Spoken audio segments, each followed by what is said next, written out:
안녕하세요. LPJ 마음건강 마인드 헬스 코치 에린입니다. 요즘 여러분의 직장 생활은 어떤가요? 아마 대부분 녹록지 않으실 거예요. 일도 일이지만 관계 때문에 지칠 때도 많을 겁니다. 고객, 거래처, 후배, 동료, 상사 등 여러 사람과 함께 일하다 보면 다양한 문제가 생기곤 하죠. 특히 2019년부터는 직장 내 괴롭힘 금지법이 시행되고 있는데요. 오늘은 직장 내 괴롭힘 중에서도 상사 때문에 힘든 경우를 이야기해 보려고 해요.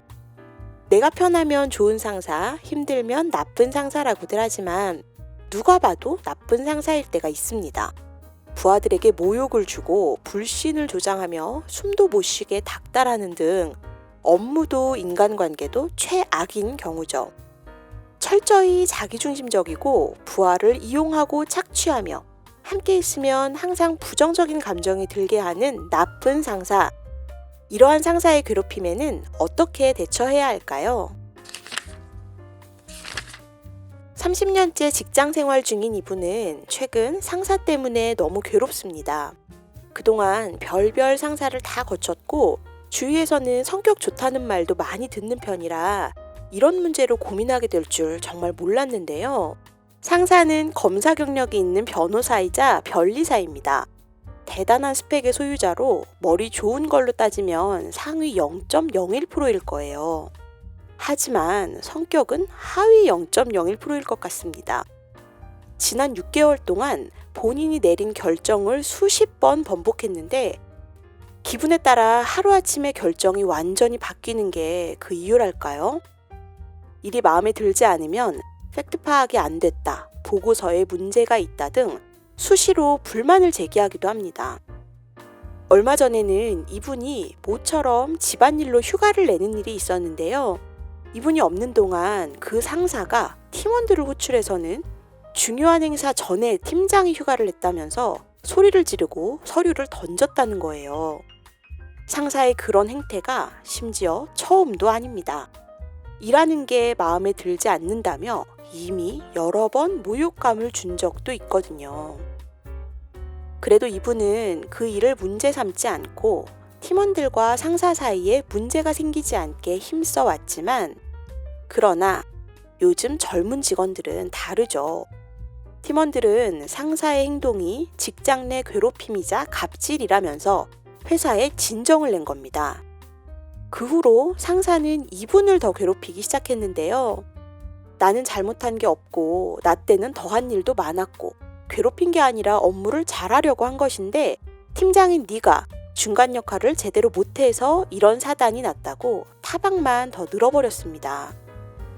이후에도 상사는 이분에게 문제없이 해결하라고 자꾸 윽박을 지르고 있다는데요.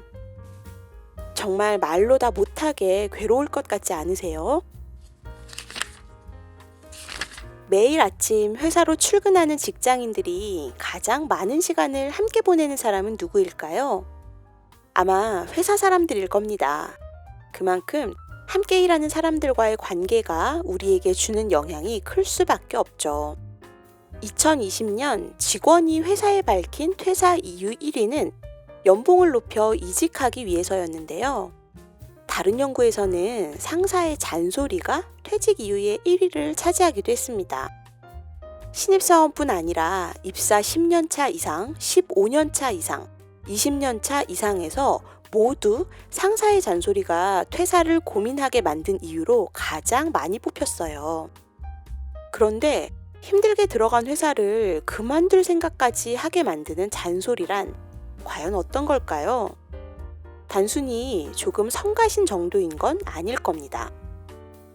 잔소리라는 말에 어쩌면 직장 내 괴롭힘이 포함됐을 수도 있어요. 2022년 조사에서는 직장인 4명 중 1명은 직장 내 괴롭힘을 당한 적이 있다고 합니다. 상사의 폭언과 욕설, 회식 강요, 따돌림이 대표적이고 간단히는 직장에서 벌어지는 갑질이에요. 갑질은 권위주의의 유산으로 자신의 지위를 권위가 아닌 권력으로 보는 데서 옵니다. 권위는 남이 나를 따르게 하는 힘인데요. 권위는 스스로 드러내지 않고 다른 사람이 그 사람을 따르는 모습에서 드러납니다. 상호 존중이 깔려 있다는 거죠. 그런 권위를 내세우거나 권위에 순종하는 태도는 권위주의라고 합니다. 권위가 권위주의를 거치면 권력이 돼요. 권력은 스스로 드러내려 하고 남이 인정하지 않으면 강제로 따르게 합니다. 강자가 약자를 지배하고 약자는 강자에게 종속되는 것이죠. 권위적이고 폭력적인 조직 문화는 직장에서 갑질이 벌어지는 이유입니다. 직장 내 괴롭힘을 막으려면 강압적이고 폐쇄적인 소통 방식에서 벗어나 근본적으로 조직 문화를 개선해야만 합니다. 자, 직장 내 괴롭힘으로 힘들어하는 사연자님, 정신과 전문의 후박사가 전하는 탁월한 처방을 알려드리겠습니다. 첫째, 신중하세요. 상사는 바꿀 수 없습니다. 아니, 바뀌지 않아요. 상사를 상대로 폭발해봐야 상황만 악화되고 불리해집니다. 그러니 모욕감이 치솟는 순간 딱 1분만 버텨봅시다. 1분만 참으면 10년 더 갈 수 있어요. 상사와의 전쟁은 쉽지 않습니다. 회사나 주위에 알린다고 능사가 아닌 것이죠. 강하게 대처하기엔 불리할 수 있습니다. 괴롭힘 금지법이 완벽하지 않습니다. 법에 함정이 많은데 하필 사연자분의 상사는 법률 전문가라 더 불리하지 않겠어요? 상사를 이기기도 어렵고 심지어 장기전이 될 수도 있습니다. 상사의 상사도 상사 편이기 때문에 사연자분이 직장을 그만두게 될 수도 있고요. 직업적 가치를 고려해 봐야 합니다. 둘째, 살아남으세요. 누구든 나쁜 상사 밑에서 괴롭힘을 당할 이유는 없죠. 그렇다고 상사에게 맞춰주다 보면 내가 망가지고 안 맞춰주면 살아남기 힘듭니다. 살아남기 위해서 나의 가치를 희생할 수는 없으니 어려운 문제입니다. 철저한 전략이 필요한 이유죠. 이런 상황인 분들에게 후박사는 이렇게 조언했습니다. 1. 나쁜 상사에 집중하지 말고 힘든 자신에게 초점을 맞추자. 2. 상사와 일정한 거리를 유지하자. 3. 괴롭힘의 증거와 기록을 남기자. 정신과 기록도 도움이 된다. 4. 예의 바르게 행동하자. 빌미를 잡혀서는 안 된다. 5. 집단으로 맞대응하자. 6.